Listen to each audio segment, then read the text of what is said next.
আল্লাহ সুন্দরী অনন্যা অপসরী প্রিয়ংবদা অনুসুয়া গুণবতী রূপবতী আমার এক চাচাতো বোন ছিল, তার প্রেমে আমি ছিলাম পাগল পাড়া।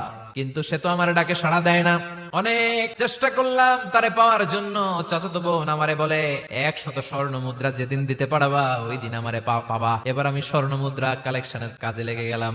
বছরের পর বছর চেষ্টা করে 100 স্বর্ণ মুদ্রা যেদিন পেলাম ওই দিন চাচাতো বোনের কাছে গেলাম, যে তার হাতে স্বর্ণ মুদ্রা দিলাম, বললাম চলো এবার আমরা অপকর্ম করি। স্বর্ণ মুদ্রা পেয়ে সেও খুশি আমিও খুশি। সে পাইছে স্বর্ণ, আমি পাইছি তারে।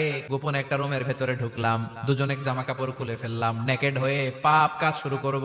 ইন দা মিন টাইম আমার চাচাতো বোন আমারে বলে, ও আমার চাচাতো ভাই, আমারে তুই সতীত্ব তুই নষ্ট করে দিস না, ইত্তাকিল্লাহ, আমার সম্ভ্রম তুই শেষ করে দিস না, ইত্তাকিল্লাহ, আল্লাহরে ভয় কর। আল্লাহ ওই মুহূর্তে ফিরে আসা কঠিন, কিন্তু ইত্তাকিল্লাহ, আল্লাহরে ভয় করে এই শব্দটা যখন শুনলাম আমার ভিতরটা কেঁপে উঠেছে। আমি মুহূর্তে তোমার ভয়ে জামা পরে ওই রুম থেকে চিৎকার মেরে বেরিয়ে গিয়েছি।